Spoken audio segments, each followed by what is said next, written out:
نحمده ونصلي على رسوله الكريم اما بعد فاعوذ بالله من الشيطان الرجيم بسم الله الرحمن الرحيم رب اشرح لي صدري ويسر لي امري واحلل عقدة من لساني يفقهوا قولي۔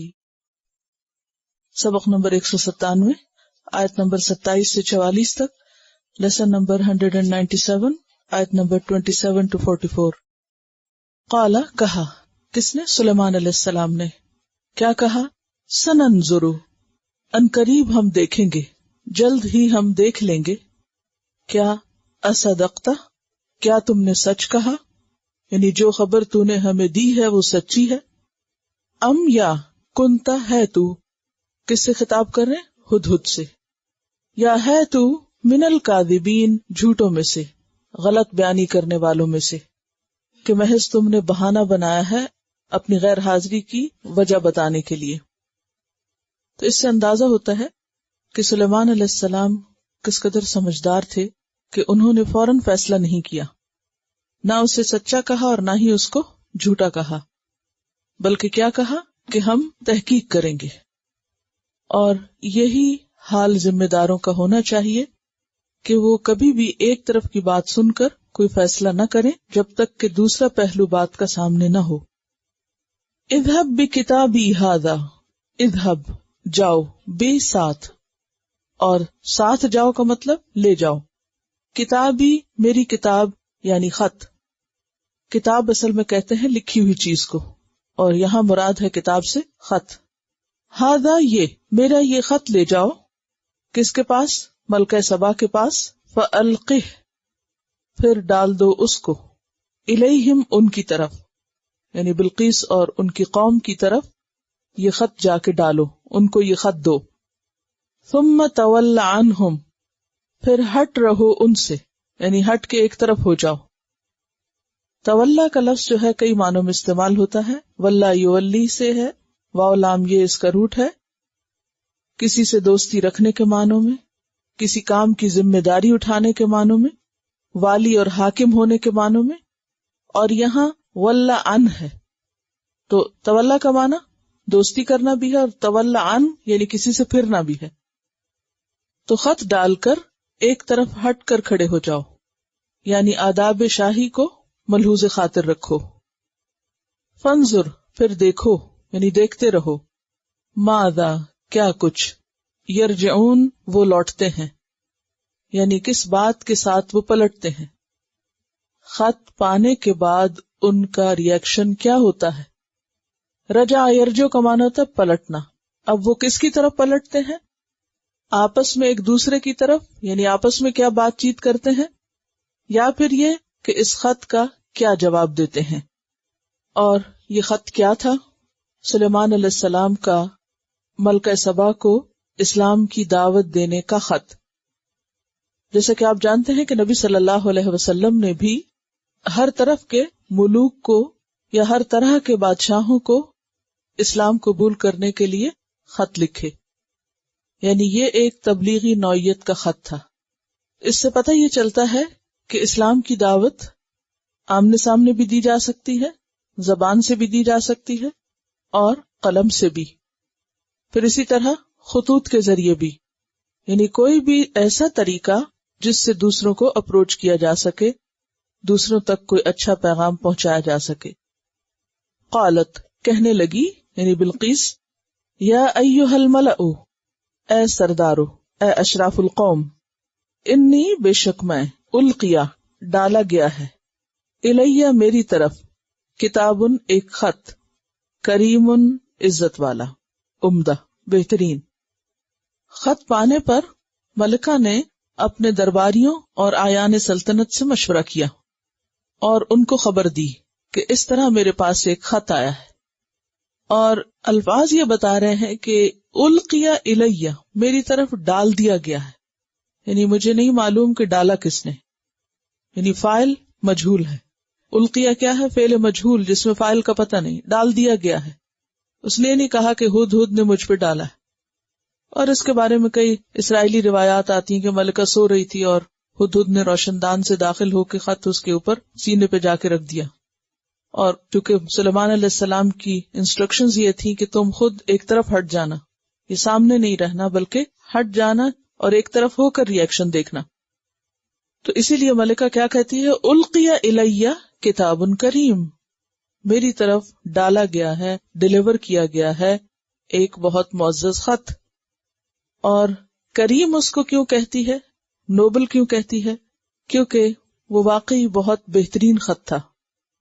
ایک اچھے خط یا عمدہ خط کی عمدگی کس بات پر منحصر ہوتی ہے؟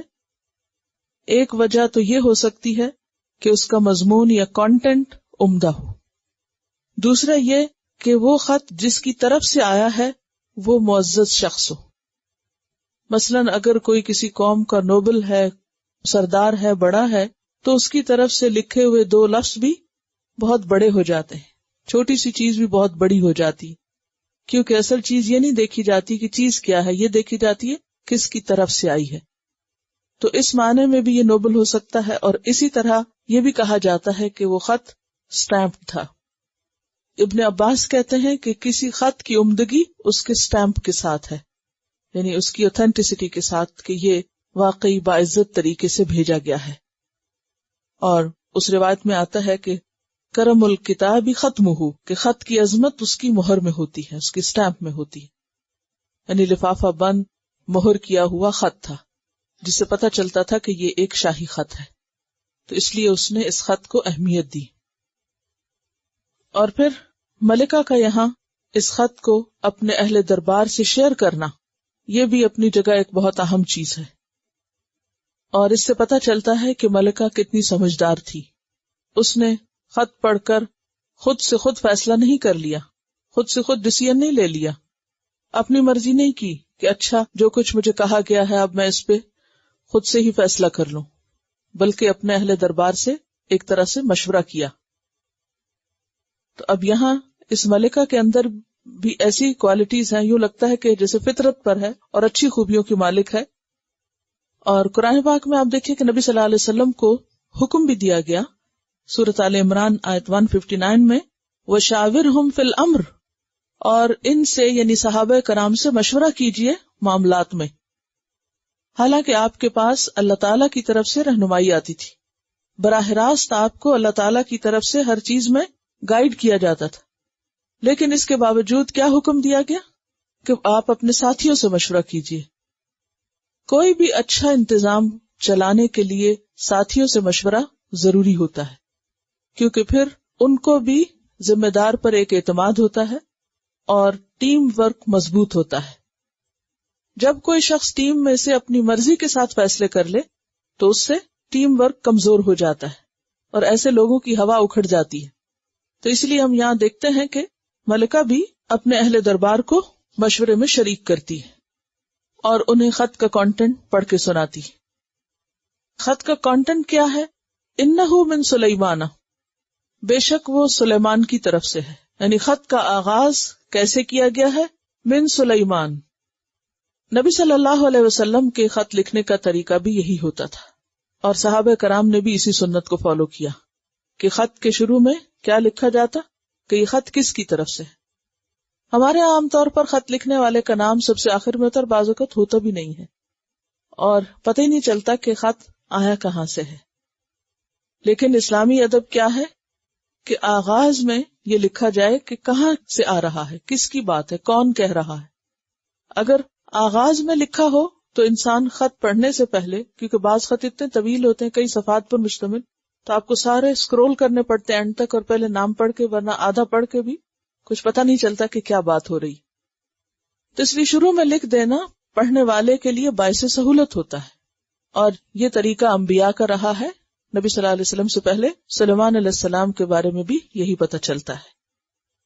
وَإِنَّهُ بِسْمِ اللَّهِ الرَّحْمَنِ الرَّحِيمِ، اور بے شک وہ اللہ کے نام سے ہے جو بہت مہربان اور بار بار رحم فرمانے والا ہے. یعنی کوئی بھی اہم کام جب اس کا آغاز کیا جائے تو حکم کیا ہے؟ اللہ کے نام سے اس کا آغاز کیا جائے. اور اس میں ہم دیکھتے ہیں کہ سلیمان علیہ السلام نبی صلی اللہ علیہ وسلم سے کئی 100 سال پہلے گزرے ہیں، لیکن ان کو بھی جو شریعت یا طریقے دیے گئے وہ کس قدر ملتے جلتے ہیں اس تعلیم سے جو نبی صلی اللہ علیہ وسلم کو دی گئی. وَإِنَّهُ بسم اللہ الرحمن الرحیم.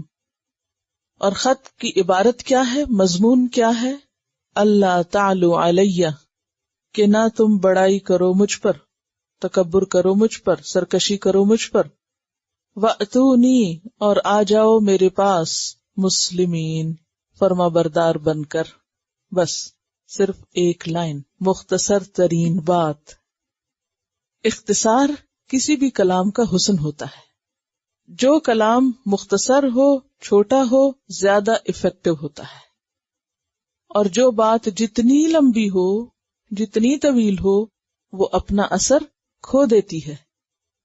اور یہاں آپ دیکھیے، اللہ تعالی علیہ واتونی مسلمین، بس کوئی ادھر ادھر کی باتیں نہیں، کوئی لمبی چوڑی تمہید نہیں، اور پھر بہت زیادہ دلائل نہیں، اور نہ ہی پھر آخر میں کوئی اور بات، سیدھے اور اسٹریٹ اپنا مقصد بیان کر دیا. تو اس سے پتہ چلتا ہے کہ انبیاء علیہم السلام کا کلام کیسا ہوتا ہے.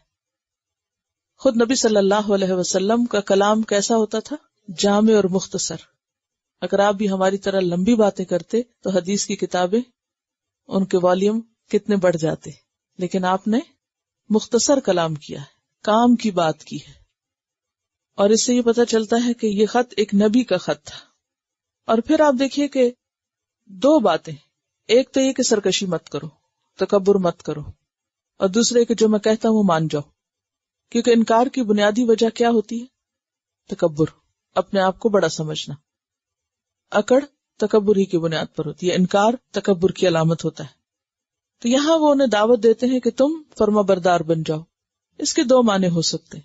ایک تو یہ کہ میری بات مان جاؤ، سبمٹ کرو، سرنڈر کر دو، اور دوسرا یہ کہ مسلمان ہو جاؤ، یعنی اللہ کی اطاعت قبول کر لو. اور چونکہ ایک نبی کا خط تھا، اس لیے اس کو یہ حق ہے کہ وہ لوگوں سے اپنی بات منوائے. خط سنانے کے بعد ملکہ کہنے لگی، قالت، اس نے کہا، یا ایھا الملأ، اے سرداران، افتونی، مجھے مشورہ دو. افتونی کا لفظ جو ہے یہ فتویٰ سے ہے. فتویٰ کہتے ہیں کسی مشکل مسئلے کا جواب. عام سوال جواب جو کمیونیکیشن میں ایک دوسرے سے ہوتے ہیں ان کو فتویٰ نہیں کہتے. مثلاً آپ کسی سے کچھ پوچھیں کہ اچھا وہ کتاب کہاں رکھی ہے، اور دوسرا بتائے وہ میز پر رکھی ہے، تو اس جواب کو کہ کتاب میز پہ رکھی ہے کیا نہیں کہیں گے؟ فتویٰ نہیں کہیں گے. کیونکہ یہ روزمرہ زندگی کی گفتگو ہے. فتویٰ ہوتا ہے مشکل مسئلے کا جواب تلاش کرنا یا جواب دینا.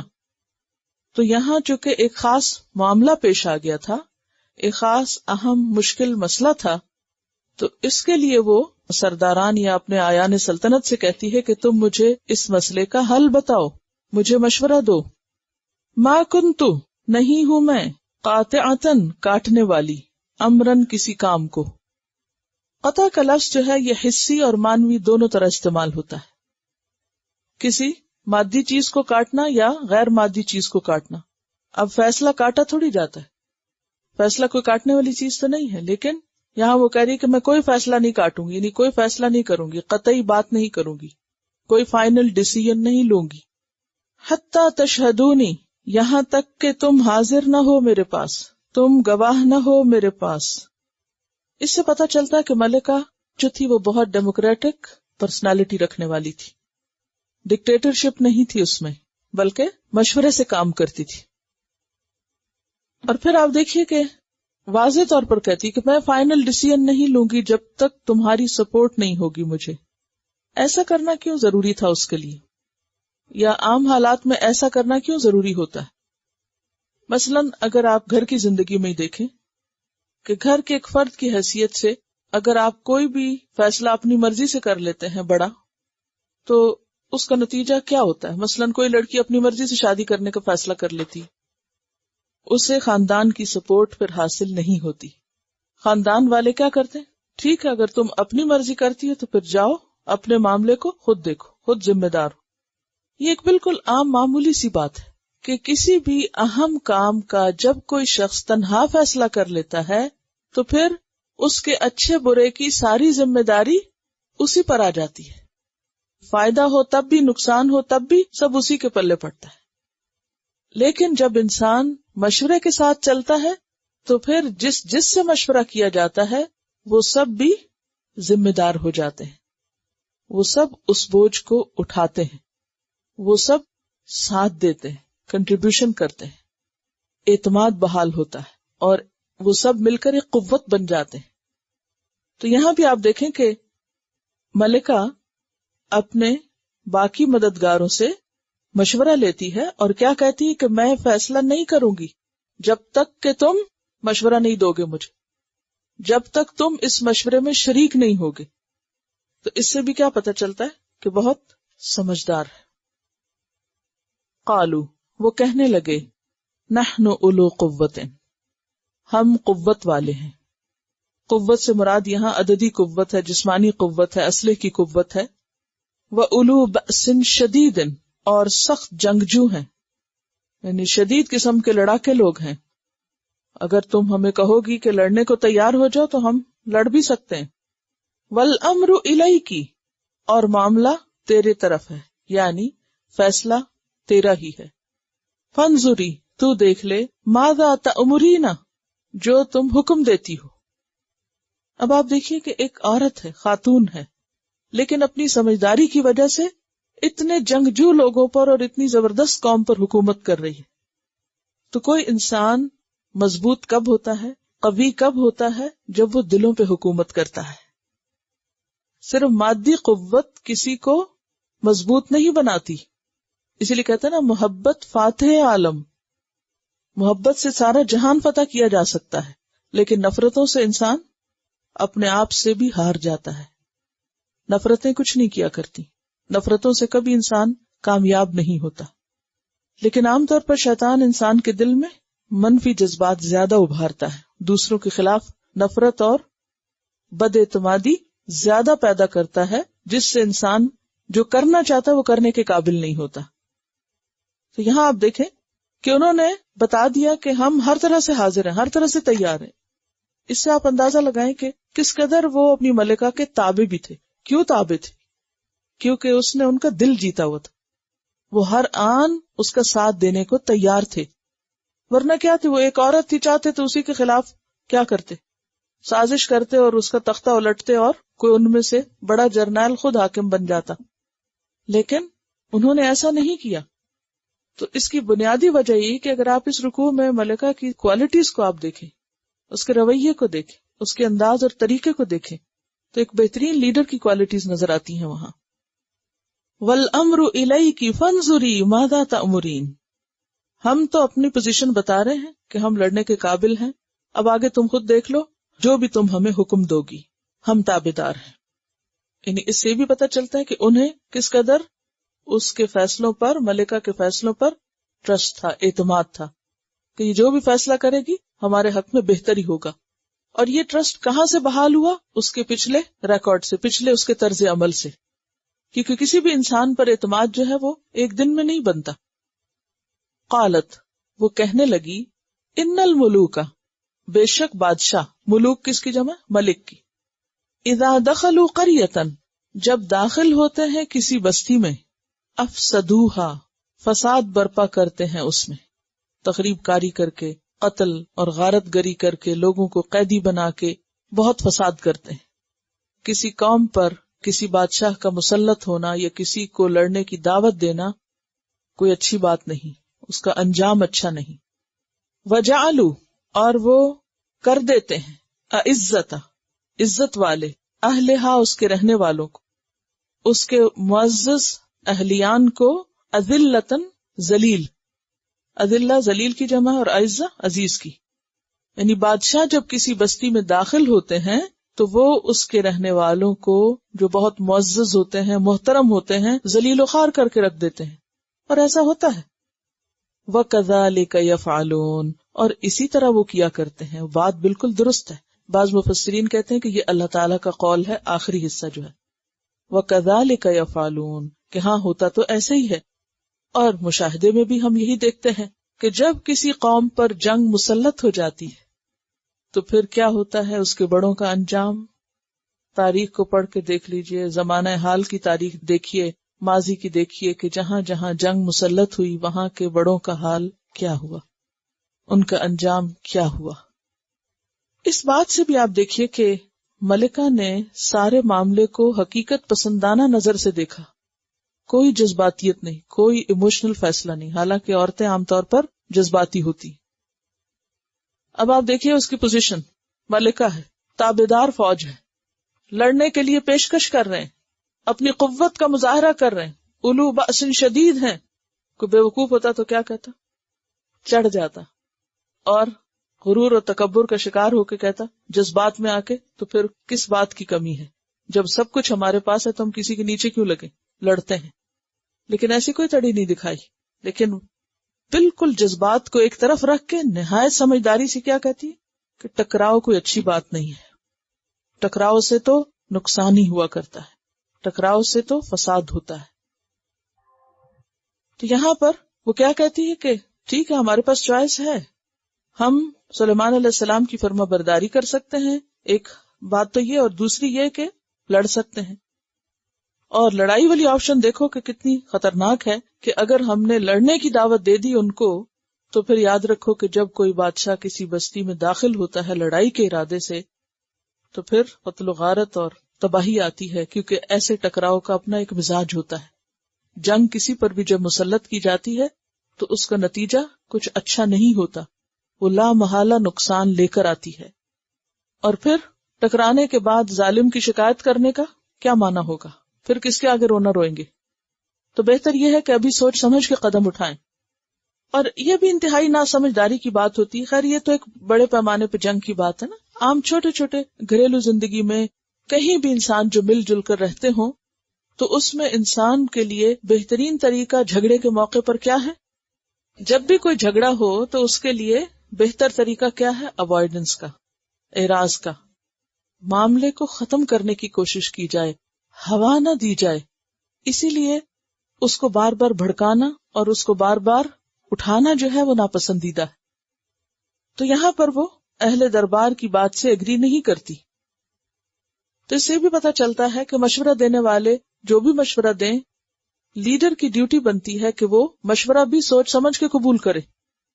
یہ نہیں کہ اگر کوئی ایسا مشورہ دے رہا ہے جس میں نتیجہ نقصان دہ ہو سکتا ہے تو صرف یہ دیکھ کر کیونکہ میجورٹی یہی چاہتی ہے تو اس لیے ہمیں یہ کر لینا چاہیے، نہیں۔ بہرحال ذمہ داری کس پہ آتی ہے؟ ذمہ دار پہ۔ وَإِنِّي مُرْسِلَةٌ إِلَيْهِمْ بِهَدِيَّةٍ، اور بے شک میں بھیجتی ہوں یا بھیجنے والی ہوں۔ مرسل کیا ہے؟ فاعل، اسم فاعل ہے نا، اور مرسلتن اس کی مؤنث ہے۔ وَإِنِّي مُرْسِلَةٌ، اور بے شک میں بھیجنے والی ہوں، الیہم ان کی طرف، یعنی سلیمان علیہ السلام کی طرف، بہدیۃ ایک ہدیہ، تحفہ، فناظرۃ پھر دیکھنے والی ہوں، پھر دیکھتی ہوں، بما ساتھ کس چیز کے، یرجع لوٹتے ہیں، المرسلون بھیجے ہوئے، ایلچی نمائندے۔ اب ملکہ نے یہ چاہا کہ وہ سلیمان علیہ السلام کی انٹینشنز اور ان کی طاقت اور ان کے اخلاق اور ان کے طریقے اور ان کے مقاصد کا جائزہ لے۔ یہ بھی کس قدر اس کی سمجھداری کی دلیل ہے کہ اس نے نہ تو کوئی بھڑک کے جواب دیا اور نہ ہی ایک دم سرنڈر کر دیا، بلکہ ایک تیسرا طریقہ اختیار کیا کہ ذرا آزما کے دیکھا جائے کہ وہ کرتے کیا ہیں، ان کے ارادے کیا ہیں۔ تو میں ان کو ایک تحفہ بھیجتی ہوں ان کو ٹیسٹ کرنے کے لیے۔ اگر تو وہ واقعی نبی ہیں اور اسلام کی دعوت دے رہے ہیں تو تحفہ قبول نہیں کریں گے، کیونکہ انبیاء مال نہیں چاہتے۔ انبیاء کو کسی کو اسلام قبول کرانے کا مقصد دنیاوی فائدے حاصل کرنا نہیں ہوتا۔ اور ویسے بھی یہ تحفہ ایک طرح سے رشوت تھی، یعنی یہ تحفہ عام معنوں میں تحفہ نہیں تھا، بلکہ ایک خیر سگالی کا ایسا پیغام کہ جو رشوت کا ہم مانی تھا کہ یہ دے کر ان کو خوش کر کے معاملہ آیا گیا کر دیا جائے، ٹال دیا جائے۔ اور ویسے بھی عام طور پر اگر دیکھا جائے تو تحفے کا اصل مقصد کیا ہوتا ہے؟ تحفے کا مقصد ہوتا ہے باہمی تعلقات کو اچھا کرنا۔ اس میں ہم دیکھتے ہیں نبی صلی اللہ علیہ وسلم کا فرمان، آپ نے فرمایا تصافحوا یذہب الغل، ایک دوسرے سے مصافحہ کیا کرو، ہینڈ شیک کیا کرو، اس سے دلوں کا بغض جاتا رہے گا۔ یعنی دلوں میں جو باہم چھوٹی چھوٹی باتوں سے، اختلافات سے جو میل آ جاتی ہے، یا انسان ہونے کے ناطے کمی بیشی ہو جاتی، کوئی بدگمانی پیدا ہو جاتی ہے، تو ہاتھ ملانے سے یہ ایک ترکیب بتائی، ایک ٹپ دی گئی ہے، آزما کے دیکھ لیں. اس سے کیا ہے کہ وہ باہم محبت پیدا ہوتی، کیونکہ فزیکلی جب کوئی انسان کسی دوسرے کو ٹچ کرتا ہے اور محبت سے کرتا ہے تو اس کے اپنے ایک اثرات ہوتے ہیں. دوسرے کے اندر پایا جانے والا غیظ، غضب، غصہ، نفرت، وہ چیزیں نکلنے لگتی ہیں. اسی لیے جب کسی کو بہت غصہ ہوتا ہے تو وہ ہاتھ بھی نہیں لگانے دیتا کہ ڈونٹ ٹچ می. بہرحال فلما جاء سلیمان، پھر جب وہ آئے سلیمان کے پاس علیہ السلام. کون آئے؟ مرسلون، ملکہ کے نمائندے بھیجے ہوئے. قالا، کہا سلیمان علیہ السلام نے، اتمدوننی، کیا تم مدد دیتے ہو مجھے، کیا تم مدد کرتے ہو میری. تمدون کا لفظ جو ہے میم دال دال سے ہے، مد یمدو. بمال، مال کے ساتھ، تم مال کے ذریعے مجھے خوش کرنا چاہتے ہو.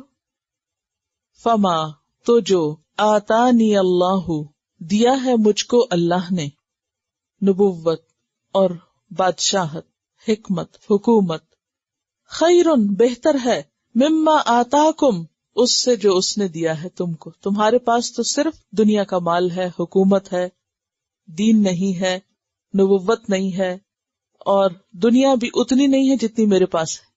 کیونکہ سلیمان علیہ السلام کے پاس ہر طرح کے لشکر موجود تھے اور ہر طرح کے وسائل ان کو اللہ نے عطا کیے تھے. بل انتم، بلکہ تم، بہدیتکم، اپنے ہدیے کے ساتھ، تفرحون، تم اتراتے ہو. اس دنیا کے مال پر اور ان چیزوں پر تم ہی خوش ہوتے ہو، یہ چیزیں مجھے خوش نہیں کرتی. تم یہ مال دے کر مجھے بہلا نہیں سکتے اور یہ چیزیں دے کر میرا منہ بند نہیں کر سکتے، کیونکہ عام طور پر جو ایسے مواقع پر ہدیے لیے دیے جاتے ہیں وہ دوسرے کو چپ کرانے کے لیے یا اس کو اس کے مقصد سے پھیرنے کے لیے. کہا کہ نہیں، میں اس مال پر خوش نہیں ہوتا، نہ ہی مال پانا میرا مقصد ہے. جو اللہ نے مجھے دیا ہے وہ کہیں بہتر ہے.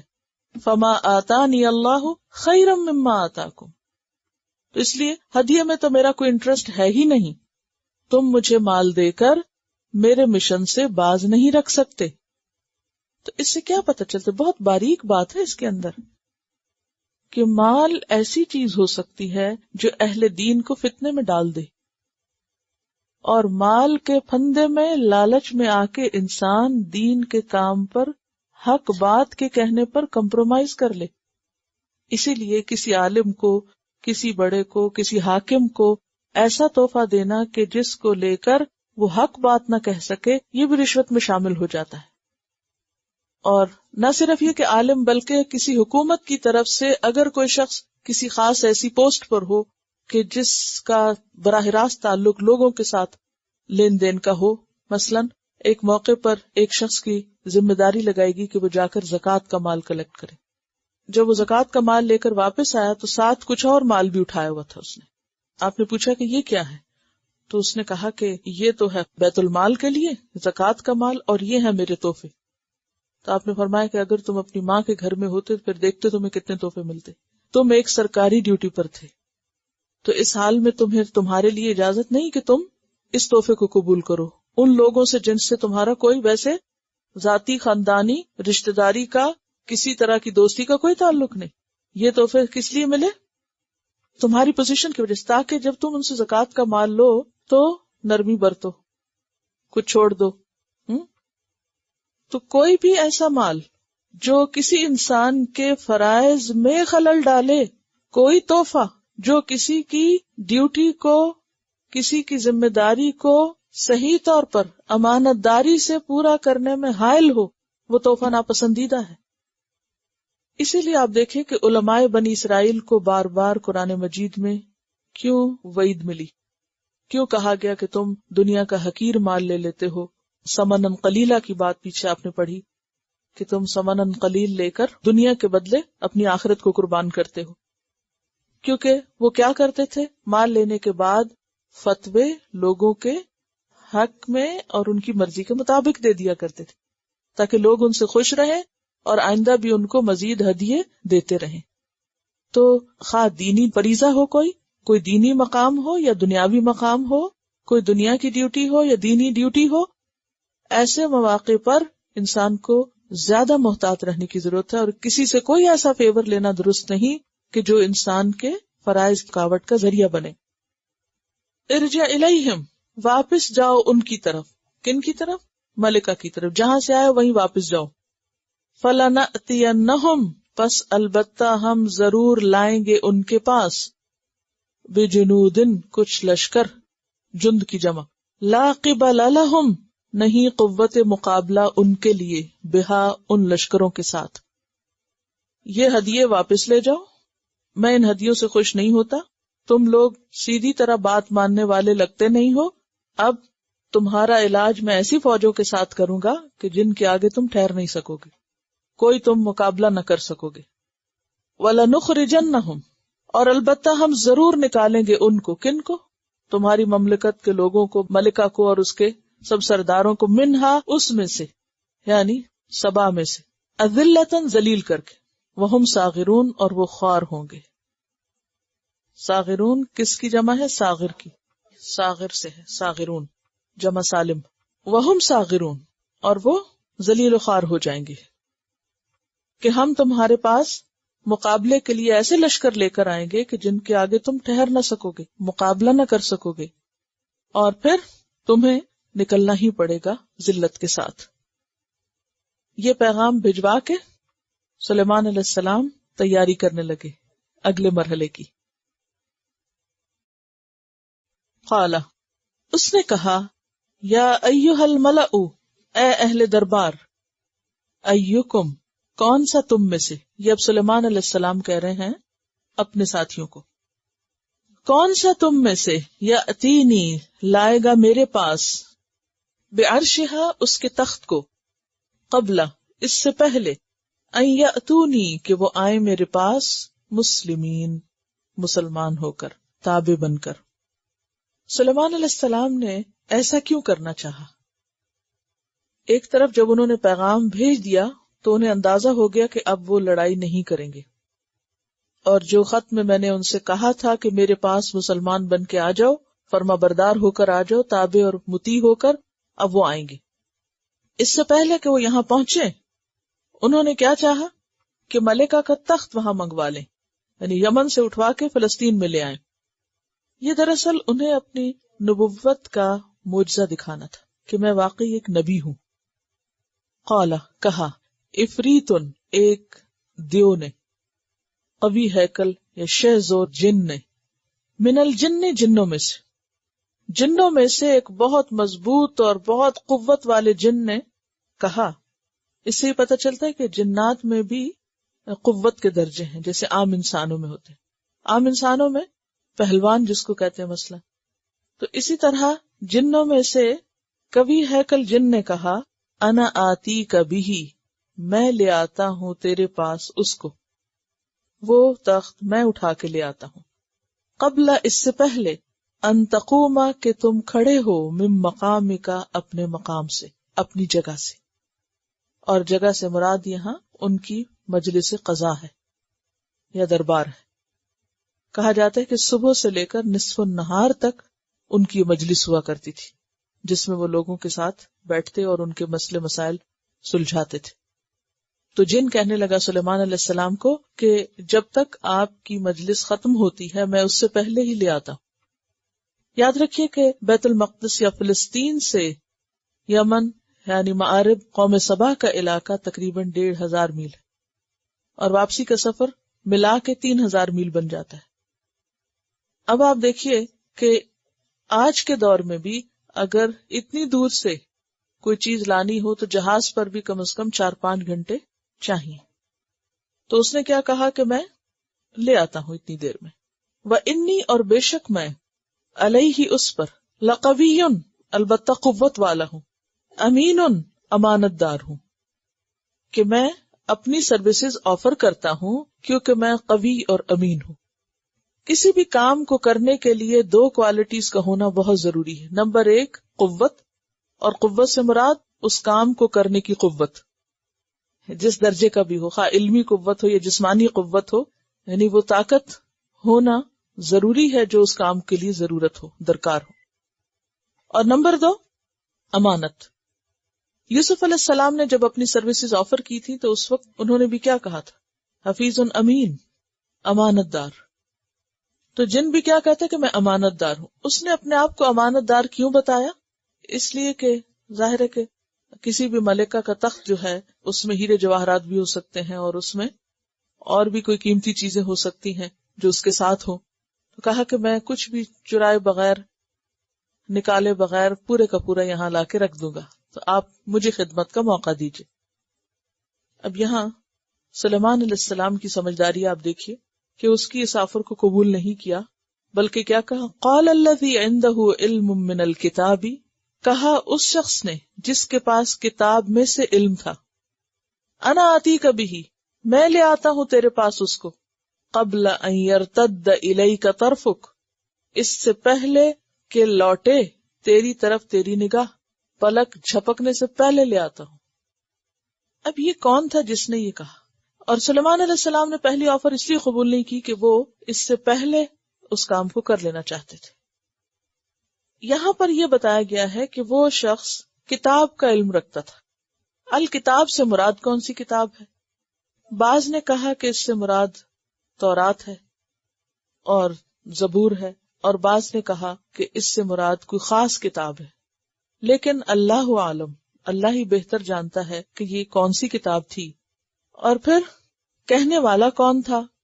کچھ لوگوں نے اس میں آصف نامی ایک شخص کا ذکر کیا ہے، اور بعض کہتے ہیں کہ اس سے مراد خود حضرت سلیمان علیہ السلام ہے، کیونکہ انہی کے پاس کتاب کا علم تھا، یعنی تورات اور زبور کا.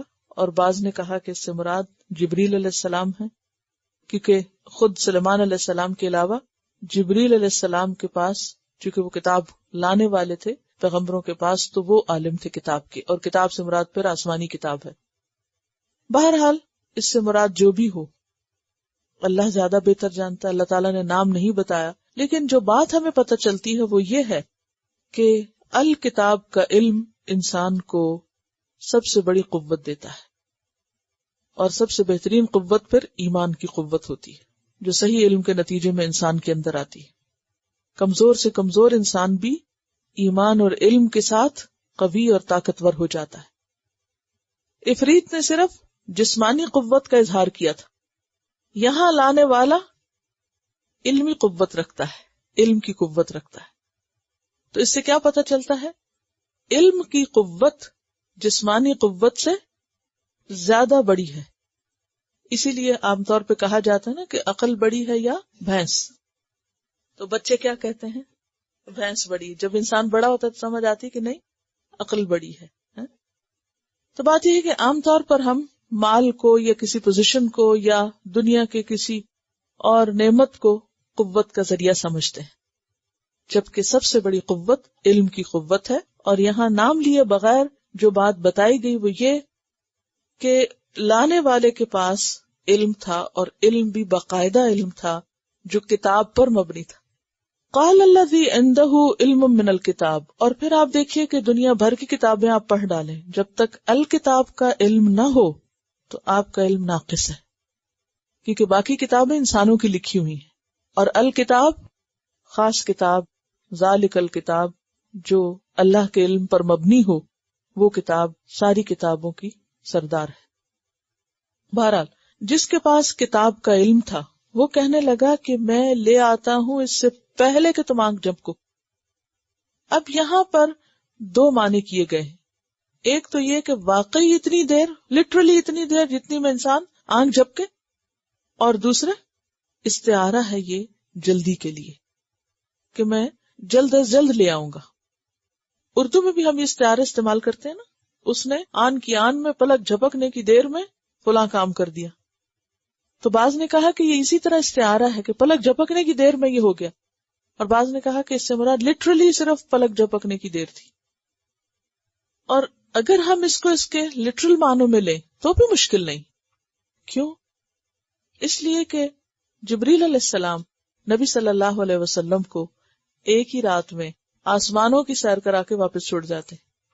اور آپ کو معلوم ہے حدیث میں کیا آتا ہے کہ جب آپ واپس پلٹے تو اس دروازے کی کنڈی ہل رہی تھی.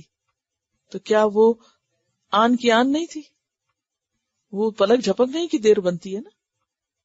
قرآن میں آسمان کا ذکر نہیں، لیکن قرآن مجید میں یہ ذکر تو ہے نا کہ ایک رات میں اپنے بندے کو مسجد الحرام سے مسجد اقصیٰ لے گیا اور پھر واپس بھی لائے. تو یہ آدھے سے زیادہ فاصلہ ہے مکہ سے بیت المقدس تک کا.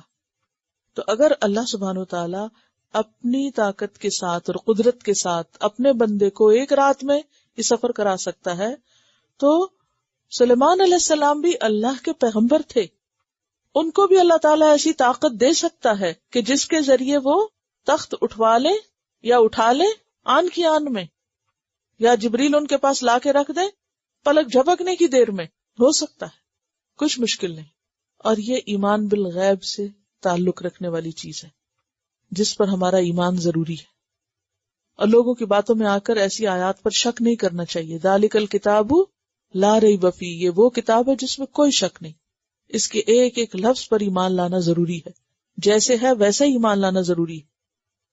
اس میں آپ دیکھیے کہ ٹھیک ہے تخت جتنی چیز تو نہیں، لیکن آپ کی ہیوی اٹیچمنٹس کے ساتھ بھی فائل جو ہیں وہ آن کی آن میں کہاں پہنچ جاتی ہیں؟ پلک جھپکنے کی دیر. مثلاً اگر آپ فون پر کسی سے آسٹریلیا میں بات کر رہے ہیں، کتنا فاصلہ یہاں سے، کینیڈا سے آسٹریلیا دنیا کا ایک سے دوسرا کونا ہے، اور ساتھ کہہ رہے ہیں کہ اچھا میں ابھی میل فارورڈ کرتی ہوں، اور آپ ادھر سے کلک کرتے ہیں تو ادھر سے دوسرے لمحے کیا کہتا ہے دوسرا شخص؟ ریسیو ہو گئی ہے، پہنچ گئی. کتنی دیر لگتی؟ صرف سیکنڈز. اچھا چلیے اس کو تو چھوڑیے، میسنجر کو آپ دیکھیے، یعنی میل کو تو پھر شاید دیر لگ جائے، میسنجر پہ جب آپ ٹائپ کر رہے ہوتے ہیں، چیٹ کر رہے ہوتے ہیں، تو آپ کیا کرتے ہیں؟ سیکنڈ سے بھی کم میں آپ ایک کلک کرتے ہیں، میسج ادھر پہنچتا ہے، وہاں سے جواب کلک کر کے سیکنڈ میں ادھر پہنچتا ہے، چاہے آپ دنیا کے ایک اینڈ سے دوسرے میں بات کر رہے ہوں. اگر آج کے دور میں انسانوں نے پیغامات پہنچانے کے لیے ایسے وسائل ایجاد کر لیے ہیں، تو کیا اللہ ہی کے لیے مشکل ہے کہ وہ ایسی چیزیں پیدا کر دے کہ جس سے وہ اپنے فرشتوں کے ذریعے، اپنے پیغمبروں کے ذریعے معجزات دکھائے؟ کچھ مشکل نہیں ہے. تو یہ دراصل سلیمان علیہ السلام کا معجزہ بھی تھا ایک طرح سے، جس سے یقین مزید دلانا تھا ملکہ سبا اور اس کے کارندوں کو. انا آتیک بہ قبل ان یرتد الیک طرفک فلما رآہ.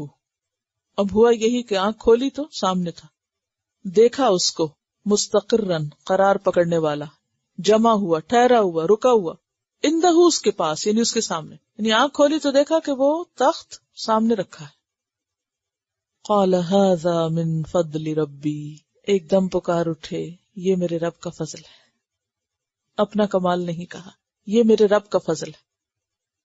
آج ہم میں سے کتنے لوگ ہیں کہ جن کو اللہ کوئی نعمت دے، خواہ وسیلہ کوئی بھی بنے، انٹرنیٹ بنے، ٹیلی فون بنے، کوئی سائنسدان بنے، کوئی فیکٹری، کوئی انسان، کتنی نعمتوں کو پا کر ہم کہتے ہیں ھذا من فضل ربی. کس کس چیز کو پا کے؟ کبھی گاڑی میں سوار ہو کے کہا ھذا من فضل ربی؟ نہیں، یہ تو ٹویوٹا کمپنی کا کمال ہے. اور ٹیلی فون اٹھا کے کہیں گے تو بیل کا کمال ہے کہ اس نے ایسی سروس پرووائڈ کر دی ہے.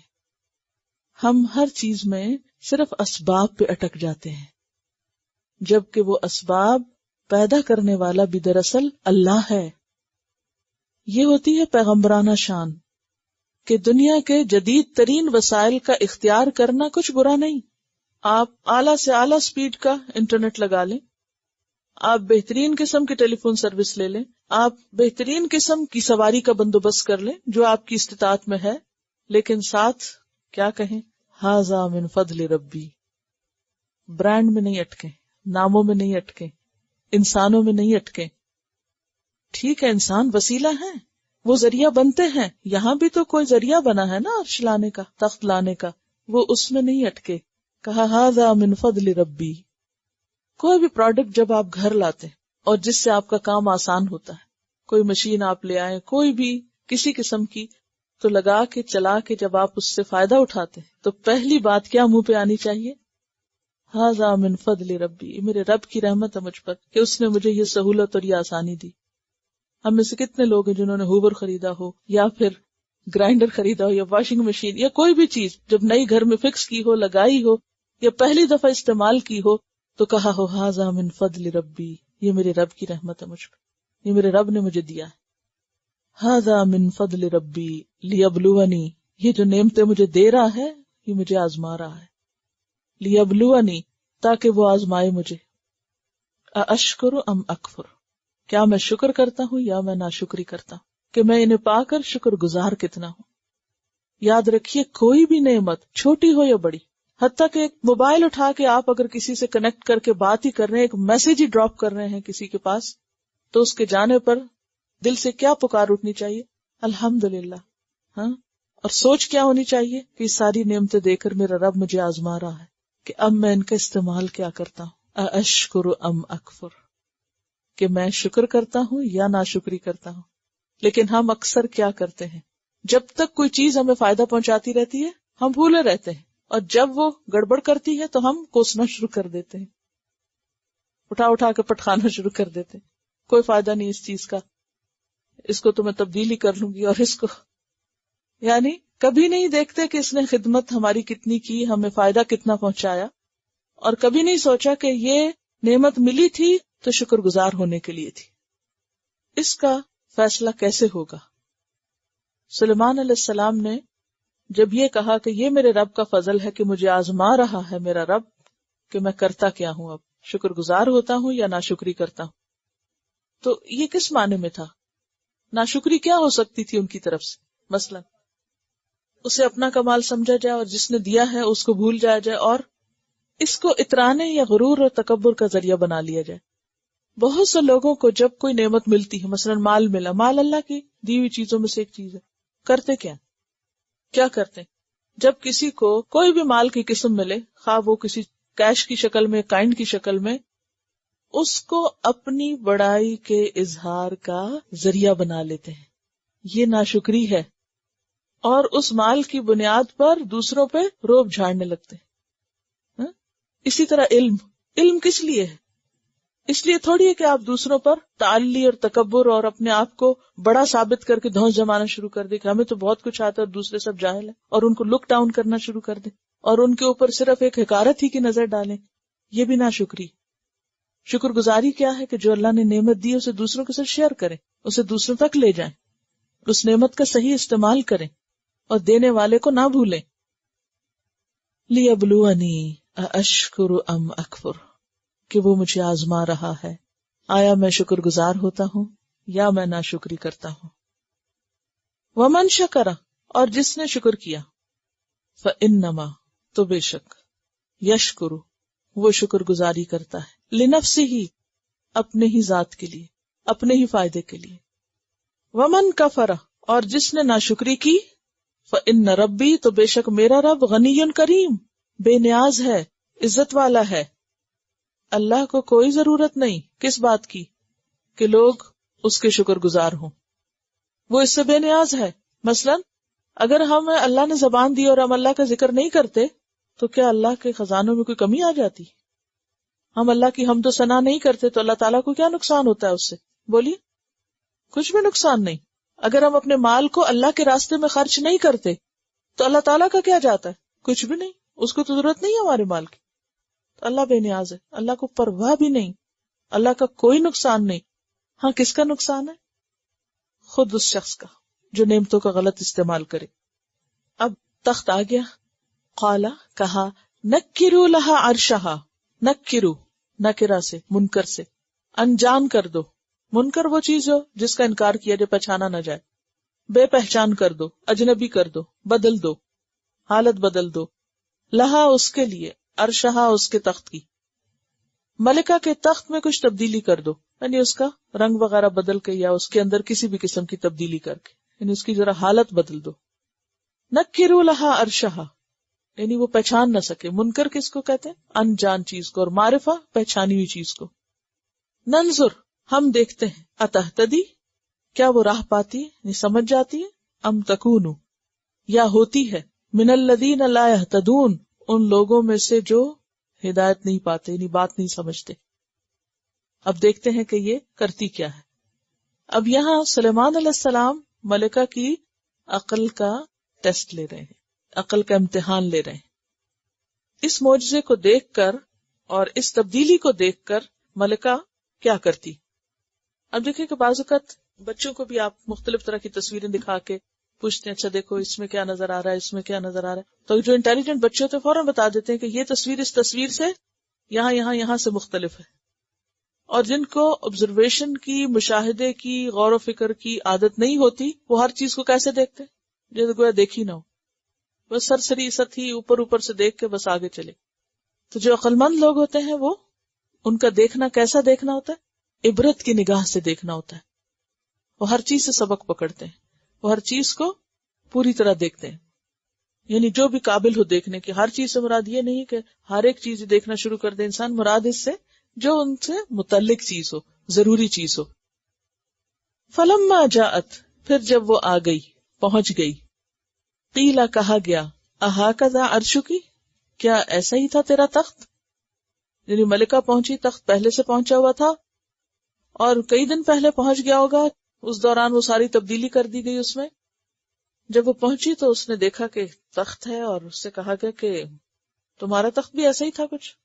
قالت، کہنے لگی، کأنہ ہوا. کتنا ڈپلومیٹک جواب ہے، کأنہ ہوا، گویا کہ یہ وہی ہے، لگتا ہے وہی ہے. نہ ہاں کہا نہ کہا. کس قدر محتاط جواب، ٹیسٹ میں پاس ہو گئی. ہم فوری طور پر چیزوں کے بارے میں ججمنٹل ہو جاتے ہیں.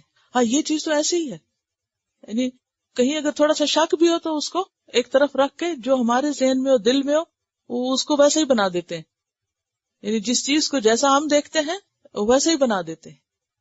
لیکن یہاں آپ دیکھیں اس کی سمجھداری، کأنہ ہوا، ہے تو وہی، لگتا بھی وہی ہے، لیکن یہ نہیں کہا ہاں وہی ہے، وہی تو ہے اور تم نے اور یہ کر دیا اس کو، کچھ نہیں. بہت باوقار جواب ہے، کأنہ ہوا. اور آپ دیکھیے کہ بعض اوقات زیادہ باتیں کرنے سے انسان کی عقل مندی نہیں ظاہر ہوتی، مختصر جواب دینے سے بھی انسان کی عقل مندی کا پتہ چلتا ہے. کأنہ ہوا، 2 لفظ بولے ہیں اس نے، ورنہ وہ اپنی ذہانت جھاڑنے کے لیے ایک طویل تقریر بھی فرما سکتی تھی. وَأُوتِينَا الْعِلْمَ مِنْ قَبْلِهَا، وَأُوتِينَا، اور ہم دیے گئے ہیں، العلم، علم، من قبلها، اس سے پہلے ہی. ہاں سے مراد اس واقعے سے، اس معجزے سے. اس معجزے سے پہلے ہی ہم معلوم کر چکے تھے، ہمیں پتہ چل چکا تھا. یہ کون کہہ رہا ہے؟ بعض کہتے ہیں کہ یہ ملکہ بلقیس ہی کا کلام ہے کہ پچھلے سے متصل ہے. وَأُوتِينَا الْعِلْمَ مِنْ قَبْلِهَا، کہ ہمیں اس واقعے سے پہلے ہی آپ کے نبی ہونے کا پتہ چل چکا ہے کہ آپ نے جو ہمارا ہدیہ قبول نہیں کیا اور ہدیہ واپس لوٹا دیا، تو ہمیں پتہ چل چکا کہ آپ کا مقصد کیا ہے. یعنی آپ معجزہ دکھا کر ہم کو مسلمان کرنا چاہتے ہیں، ہم تو اس سے پہلے ہی مسلمان ہیں. وَكُنَّا مُسْلِمِينَ، اور ہیں ہم تابعدار. یعنی وہ جو آپ سے ہم نے معاملہ کیا تھا، ہمیں اسی سے پتہ چل گیا تھا کہ آپ کے اصل مقاصد مال جمع کرنا نہیں ہے. کیونکہ عموماً جنگیں کیوں مسلط کی جاتی ہیں؟ اپنی ٹیریٹری بڑھانے کے لیے، ایکسپینشن کے لیے، مال اکٹھا کرنے کے لیے، دوسرے ممالک کے ریسورسز پہ قبضہ کرنے کے لیے. لیکن یہاں کوئی ایسا مقصد نہیں ہے. کیا کہتی ہے کہ ہمیں پہلے ہی پتا تھا. پہلے ہی سے مراد یعنی اس عرش کے یہاں آنے اور اس معجزے کے دیکھنے سے پہلے ہی جو آپ سے معاملہ کیا تھا اس کی بنا پر پتہ چل چکا تھا کہ آپ اللہ کے نبی ہیں اور آپ ہم سے کیا چاہتے ہیں کہ ہم بھی مسلمان ہو جائیں. تو آپ نے جو اسلام کی دعوت ہمیں دی وہ ہم یہاں پہنچنے سے پہلے ہی قبول کر چکے تھے. وَكُنَّا مُسْلِمِينَ. اور بعض کہتے ہیں کہ یہ سلیمان علیہ السلام کا کلام ہے، اور وہ کیا ہے کہ سلیمان علیہ السلام کو اس سے پہلے ہی پتا تھا یا پتا چل چکا تھا کہ ملکہ ہدیے کا جواب پانے کے بعد اب آ ہی جائے گی، یعنی یہاں پہنچ جائے گی، مطیع ہو کر حاضر ہوگی. لیکن پہلی رائے زیادہ بہتر اور کانٹیکس میں معلوم ہوتی ہے کہ اسے ملکہ کا کلام سمجھا جائے. اب سوال یہ پیدا ہوتا ہے کہ اگر وہ اتنی ذہین اور سمجھدار تھی تو ابھی تک شرک میں کیوں مبتلا تھی؟ وَصَدَّهَا مَا كَانَتْ تَعْبُدُ مِن دُونِ اللَّهِ، اور روک رکھا تھا اس کو جس کی وہ عبادت کرتی تھی اللہ کے سوا، یعنی سورج کی. کیونکہ اس کے آباء و اجداد یہی کرتے تھے، بچپن سے اس نے یہی دیکھا، تو وہ آباء و اجداد کی تقلید تھی اور اسی طریقے پہ وہ پلی بڑھی. لہذا ماحول یا سوسائٹی کا جو اثر تھا اس کے تحت وہ اصل کو نہ پہنچ سکی، یعنی اللہ کی عبادت نہ کر سکی. گویا دوسرے لفظوں میں غیر اللہ کی عبادت نے اللہ کی عبادت کا راستہ روک رکھا تھا. اور سلیمان علیہ السلام کا مشن کیا تھا کہ غیر اللہ کو ہٹا کر کیا کیا جائے، اس کو اللہ سے متعارف کرا دیا جائے. یہی اسلام ہوتا ہے کہ لوگ جن نظریات کو اندر دھند فالو کر رہے ہوتے ہیں صرف اس لیے کہ بچپن سے انہوں نے دیکھا ہی یہی، جیسے میجورٹی کا حال یہی ہوتا ہے، تو اس کے لیے علاج کیا ہے کہ لوگوں کو اصل کی پہچان کرا دی جائے اور وہ مسلمان ہو جائیں. اب دیکھیں کہ یوسف اسلام جس طرح مسلمان ہوئے، اب وہ دل میں تو ایک چیز تھی، لیکن جس ماحول میں پلے بڑھے وہ ماحول ان پہ اثر انداز رہا. لیکن جو ہی ایک دوسری چیز دیکھنے کا موقع ملا، قرآن مجید پڑھا، تو خود کہتے ہیں میرا کانشیس ہمیشہ محفوظ رہا، میرے اندر کا جو ایک احساس تھا وہ کبھی نہیں مرا. اور جب وہ ڈوبنے لگے تھے ایک دفعہ سوئمنگ کرتے ہوئے سمندر میں اور موجوں نے آ گھیرا تو کیا کہا، یا رب مجھے تو بچا لے، میں اپنے آپ کو تیرے لیے وقف کر دوں گا. تو اللہ نے واقعی بچا لیا. تو ہر شخص کے اندر اللہ کی ایک پہچان ہے، وہ کیسی بھی خرابیوں میں مبتلا ہو لیکن اس کے فطرت کے اندر پروگرامنگ ہو چکی ہے. ہر انسان اندر سے اللہ کو پہچانتا ہے، لیکن اس کے اوپر ظلمات بعضھا فوق بعض، لیئر اپان لیئر ہوتی ہے اندھیروں کی، اور عموماً وہ ماحول کی ہوتی ہے. جس ماحول میں انسان رہتا ہے اس کا اس پر اتنا زیادہ اثر ہوتا ہے کہ انسان اس کے باہر نکل کر اپنی عقل استعمال کر کے کچھ سوچ بھی نہیں سکتا. انہا کانت من قوم کافرین، یہ جملہ بتاتا ہے کہ اس کے کفر پر ہونے کی اصل وجہ کیا تھی. یہ بھی آپ دیکھیے کہ کس قدر حسن ظن ہے. کسی کے بارے میں ایسا سوچنا کہ وہ اس لیے کافر ہے کہ وہ کافر قوم سے تعلق رکھتا ہے، وہ پیدا ہی اس طرح ہوا ہے، اس کے ماں باپ ایسے تھے، اس کا ماحول ہی ایسے تھا. ہم میں سے تبلیغ کرنے والے، دین کی تعلیم دینے والے دوسروں کے بارے میں اس طرح کا حسن ظن کتنا رکھتے ہیں کہ کوئی شخص اگر بگڑا ہوا ہے، اگر دین سے دور ہے، تو ہم اس کے بارے میں کم از کم حسن ظن سے کام لیتے ہوئے اتنی تو اس کو رعایت دیں، اتنا تو سوچیں اس کا قصور نہیں، وہ بچپن سے اسی طرح ہی تو پلا بڑا ہے. تو یہاں پر بہت خوبصورتی سے یہ بات بتا دی گئی کہ ملکہ بہت سمجھدار تھی، سب کچھ تھا، لیکن دین سے دور اس لیے تھی کہ اس کو دین کا پتہ ہی نہیں تھا. وہ تو پیدا ہی وہاں ایسی جگہ ہوئی تھی کہ جہاں یہ سب کچھ معلوم ہی نہیں تھا. اب سلیمان علیہ السلام اس کا ایک اور ٹیسٹ لیتے. قیل لہا، اس سے کہا، ادخلی، داخل ہو جا، السرح، محل میں، اپنے پیلس میں لے کے جاتے ہیں. سرح کہتے ہیں عالیشان عمارت کو جس میں نقش و نگار ہو، بلند اونچی عمارت جو بہت ڈیکوریٹڈ ہو. فلما رأتہ، پھر جب اس نے یعنی ملکہ نے دیکھا اس کو، حسبتہ، سمجھا اس کو، گمان کیا اس کے بارے میں، لجتن، پانی کا حوض، یعنی دروازے کے آگے اسے ایسے لگا کہ جیسے پانی کا حوض ہے. لجہ کہتے ہیں دریا کا درمیانہ حصہ جہاں بہت پانی ہوتا ہے، یعنی پانی کا ذخیرہ. وکشفت، اور کھول لیا، ہٹا لیا، عن ساقیہا، اپنی دونوں پنڈلیوں سے، اپنی دونوں پنڈلیوں سے کپڑا اٹھا لیا، پائنچے اٹھا لیے. کس لیے؟ اس ڈر سے کہ کہیں بھیگ نہ جاؤں. قالا، سلیمان علیہ السلام نے کہا، انہ سرح، بے شک یہ ایک محل ہے، ممرد، چکنا، من قواریر، شیشے سے، شیشے سے بنا ہوا نہایت ملائم، سموتھ، چکنا محل ہے، میڈ آؤٹ آف گلاس. اور شاید اس ملکہ نے اس سے پہلے کبھی ایسی کوئی چیز دیکھی نہیں تھی، بلکہ یقیناً نہیں دیکھی ہوگی کہ بالکل گلاس کا ایسا فلور اور اتنا کرسٹل کلیئر کہ جس کے نیچے سے پانی یوں نظر آ رہا تھا جیسے صاف پانی ہی ہو، شیشہ اوپر نظر بھی نہیں آ رہا تھا. جیسے بعض اوقات ایسا ہوتا ہے نا کہ شیشے کے نیچے سے کوئی چیز نظر آ رہی تو آپ کو پتہ چل رہا ہوتا ہے کہ اوپر شیشہ نہیں، لیکن کبھی کبھی اتنا صاف شیشہ ہوتا ہے کہ آپ ہاتھ لگا کے دیکھتے ہیں. بعض اوقات ونڈو سے بھی ایسا ہوتا ہے نا، بہت صاف ونڈو ہو تو پھر آپ کیا کرتے ہیں، ٹچ کر کے دیکھتے ہیں کہ کھلا ہے کہ بند ہے. کئی دفعہ ٹکر بھی مار دیتے ہیں. ہاسٹل میں ہمارے ایک دروازہ تھا 2 کمروں کے بیچ میں، پورا گلاس کا تھا. تو ایک بچی دوڑتی ہوئی آئی اور اس نے، حالانکہ اوپر نشان لگا ہوا تھا لیکن اس نے دھیان ہی نہیں کیا، وہ ٹکر ماری دروازے کے پار، سب شیشہ ٹوٹ گیا. الحمدللہ کچھ نہیں ہوا، بچ گئی. لیکن یہ ہے کہ ایسا بعض اوقات ہو جاتا ہے، کئی لوگوں کی شیشے کے دروازوں میں ٹکر لگ چکی ہوگی، چھوٹی موٹی ٹکریں تو لگ ہی جاتی ہیں. انہ سرح ممرد من قواریر، تو ملکہ کو بھی شیشہ نظر نہیں آیا اور وہ کپڑے اس نے اٹھا لیے پاؤں سے. اب دیکھیں کہ ویسے وہ ملکہ تھی اور اس کے لاؤ لشکر بھی بہت تھے، اور اس کا ولہا عرش عظیم، اس کا اپنا تخت جو تھا وہ ہدہد نے کیسے ڈسکرائب کیا تھا، بہت بڑا ہے، عالی شان تخت کی مالک ہے. لیکن سلیمان علیہ السلام کے محل میں آ کر اس کو سمجھ نہ آئی کہ مجھے کرنا کیا ہے، کس طرح داخل ہونا ہے، اس شاہی محل کے کیا آداب ہیں، یہاں کیسے چلنا ہے. اس سے آپ اندازہ لگائیں کہ سلیمان علیہ السلام کے پاس اس وقت کی کتنی زبردست ٹیکنالوجی تھی. یعنی ان کی کنگڈم جو تھی وہ باقی کنگڈمز کے مقابلے میں دنیاوی اعتبار سے کس قدر اعلیٰ اور متفوق تھی، سپیریئر تھی. قالت، بولی، ربی، اے میرے رب، انی ظلمت نفسی، میں نے اپنی جان پہ ظلم کیا ہے. کس بات کا ظلم؟ شرک کر کے.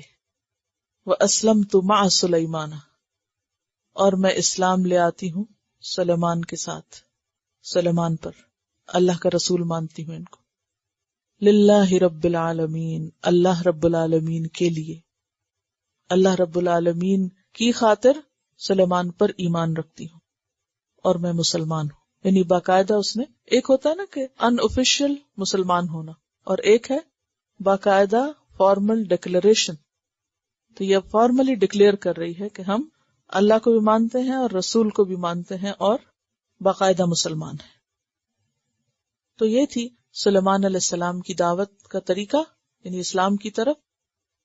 تو اس سے پتہ یہ چلتا ہے کہ جو جس ماحول میں ہو، جس لیول پر ہو، اسی لیول پر وہ دوسرے اپنے ہم پلہ لوگوں کو اپروچ کر سکتا ہے. چونکہ خود بادشاہ تھے اس لیے بادشاہ کے لیول پر اپروچ کیا. تو انسان جس درجے کی بھی تبلیغ کا کام کرنا چاہتا ہے اس درجے کی قابلیت اور مہارت پیدا کرنا ضروری ہے. اگر آپ ایک جاہل ہیں تو کسی انتہائی پڑھے لکھے شخص کو اپروچ نہیں کر سکتے، اس کو آپ دین کی تبلیغ نہیں کر سکتے. اسی طرح اگر آپ خود کچھ نہیں جانتے، خود اناڑی ہیں، نائب ہیں، تو کسی جاننے والے شخص سے آپ بات نہیں کر سکتے. تو اب یہ آپ پر منحصر ہے کہ آپ کتنی سکلز اور کتنی سمجھداری اختیار کرتے ہیں. جی آپ فرمائیے. السلام علیکم ورحمۃ اللہ وبرکاتہ. میرا سوال یہ ہے، ملکہ بہت اطمینان اور سکون سے اسلام قبول کرتی ہوئی دکھائی دیتی ہیں، کیا اسلام واقعی اتنے ہی امن و سکون سے پھیلا ہے؟ اسلام کے خلاف ایک عام پروپیگنڈا ہے کہ وہ تلوار کے زور سے پھیلا ہے اور اگریشن کے ساتھ پھیلا ہے اور لوگوں پہ جا کے حملہ آور ہو گئے ہیں. کہیں بھی ایسا نہیں ہے. جہاں بھی مسلمانوں نے حملے کیے ہیں وہاں پہلے ان کو اسلام کی دعوت دی ہے اور عدل و انصاف عملی طور پر دوسرے علاقوں میں کر کے دکھایا ہے. اور اس میں صرف جو ظلم کرنے والے تھے یا بیچ میں جو اصل رکاوٹ تھی اس کو ہٹا دیا ہے. لوگوں کے اوپر کبھی بھی ایسا ظلم نہیں کیا کہ جس سے دوسروں کو نقصان ہو.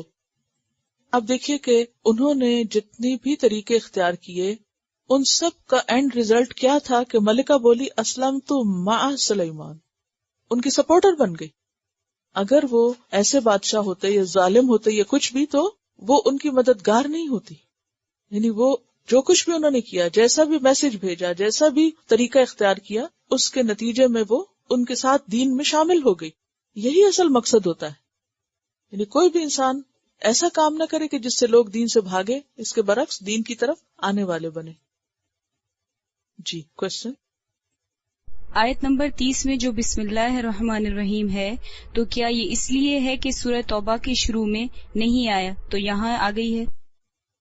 یہ تو ہم نہیں کہہ سکتے. چونکہ سورہ توبہ کے شروع میں بسم اللہ نہیں آئی تو کہیں اور ڈالنی ہی تھی تو یہاں ڈال دی گئی.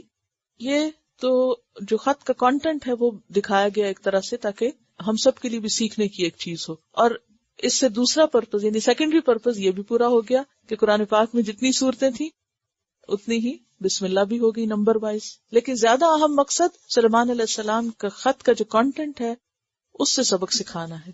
That was the whole letter. اور یہ اس سے پتہ چلتا ہے کہ مقصد کو کم سے کم الفاظ میں بیان کرنا جو ہے وہ علم اور عقل دونوں کا نمائندہ ہوتا ہے.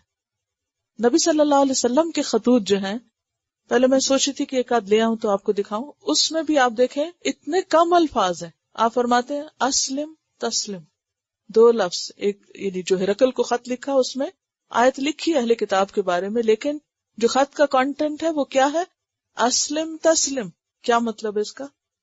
اسلام لے آؤ سلامت رہو گے، بس اسلم تسلم. اور پھر آگے ساتھ تھوڑا سا یہ ہے کہ اگر تم اسلام نہیں لائے تو کیا ہوگا؟ جو تمہارے عوام ہیں ان کی ذمہ داری بھی تم پر ہوگی. ہرقل ہی کو جو لکھا ہے، اور اس میں آیت بھی ہے کہ وہ جو آتا ہے نا کہ یا اہل الکتاب تعالوا الی کلمۃ سواء بیننا و بینکم اللہ نعبد الا اللہ ولا نشرک بہ شیئا ولا يتخذ بعضنا بعضا اربابا من دون اللہ فإن تولوا فقولوا اشهدوا بأننا مسلمون. یہ آیت ہے. اور اس سے پہلے کیا لکھا ہے؟ بسم اللہ الرحمن الرحیم من محمد عبد اللہ و رسولہ ہرقل عظیم الروم سلام علی من اتبع الہدی. آپ نے سلام لکھا. اما بعد فإنی ادعوک بدعایت الاسلام اسلم تسلم. اور اگر تم نے منہ پھیرا تو تم پر تمہاری عوام کا گناہ ہوگا. بس اتنی سی بات ہے، اتنا میسج. اور اسی طرح آپ کے دیگر خطوط بھی ہیں. ڈاکٹر حمید اللہ نے نبی صلی اللہ علیہ وسلم کے ان خطوط کو ایک جلد میں اکٹھا کیا ہے. یعنی آپ نے جو جو خط لکھے وہ خطوط دیکھنے والے ہیں کہ کتنے مختصر، جامع، با مقصد. مجھے اس چیز کا بہت واسطہ پڑتا ہے کہ چھوٹی سی بات ہوتی ہے اور اتنی طویل میلز ہوتی ہیں، 2 3 صفحات پر مشتمل. اسکرول کرتے جاؤ، پڑھتے جاؤ، پڑھتے جاؤ، اینڈ پہ پہنچتے تم سوچتے بس یہ بات کہنی تھی. ہم مختصر بات کرنے کو کوئی اہمیت ہی نہیں دیتے، اپنا وقت بھی ضائع کرتے ہیں اور بعض اوقات دوسروں کا بھی کرتے ہیں. کیوں؟ خاص طور پر ہم پاکستانی قوم میں جو عادت ہے وہ کیا ہے؟ مبالغہ آرائی.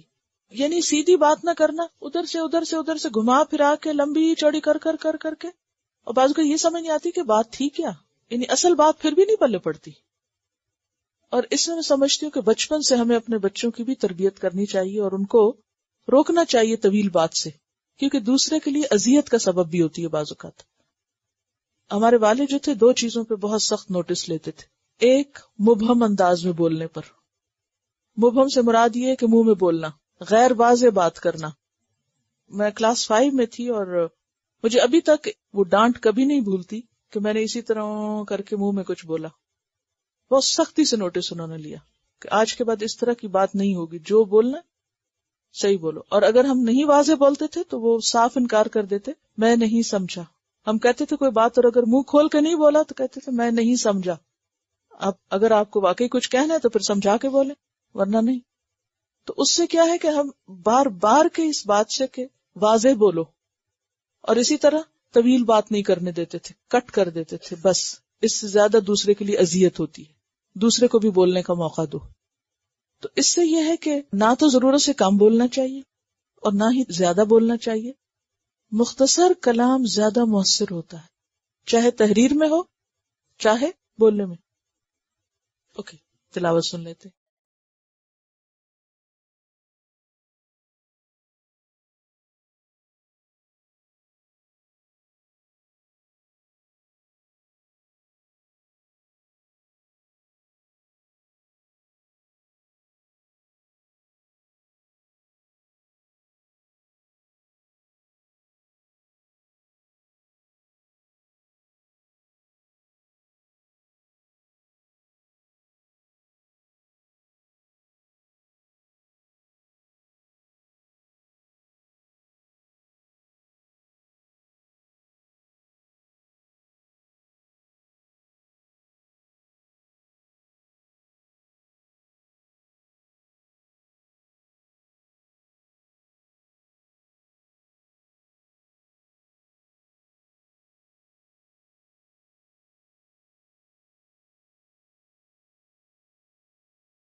سبحانك اللهم وبحمدك نشهد أن لا إله إلا أنت نستغفرك ونتوب إليك. السلام عليكم ورحمة الله وبركاته. Quran vocabulary 100%. The best application to understand Quran. Study with flashcards. Word list. Learn 25% of Quran vocabulary in 7 days. Multiple MCQs to practice and test vocabulary. Single choice. Multiple choice. True false. Bookmark difficult words. Study wrongly answer words. Test your skills. 12 essential grammar lessons at Learn Quranic Grammar. You can select number of word to study from bookmarks. Select number of times wrongly answered words for study. Test your skills with multiple choice flashcard, true false, matching words and single choice MCQs. Grammar lessons are available in PDF format. Native Quranic and Urdu fonts.